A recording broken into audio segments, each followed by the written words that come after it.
Friends are planning a vigil tonight for a 13-year-old Hayes CISD student who was killed by a train. Meanwhile, police are still trying to figure out exactly how Tanley Yaco ended up on the tracks. Investigators say the autopsy provided no answers and toxicology is expected in 3 to 4 weeks. Chris Sadeghi spoke to a grieving friend's parent.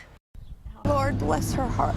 Parents like Linda Chandler are trying their best My son went to school with her, and I'm so sorry. to help their children, to help other parents, and to help Tanley. As a parent, my heart is just breaking for these kids, for the family, for the young lady. That's why there's a memorial just a few feet from the tracks, but they're still trying to figure out how and why Tanley Yaco was standing on them in the early morning hours of Saturday. Union Pacific said they're reviewing the onboard cameras while police are still giving the friend that was with her time to recover emotionally before interviewing her. Death is not a subject they teach in school, but it's a lesson we all learn eventually. And during this year filled with tragedy, counselors in this district have had to teach it a lot, but they don't do it by talking. We do more listening than talking. Tanley's death is the 8th Hayes CISD has dealt with this year. 5 students, 2 recent graduates, and 1 coach.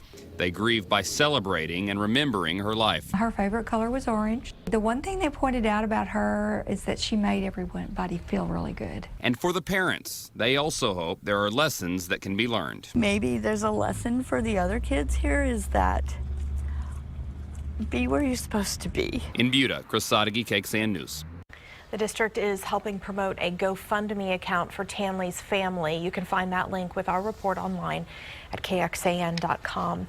And as we followed up with Union Pacific on their part of this process, a spokesperson noted the impact these types of accidents have on their crews as well.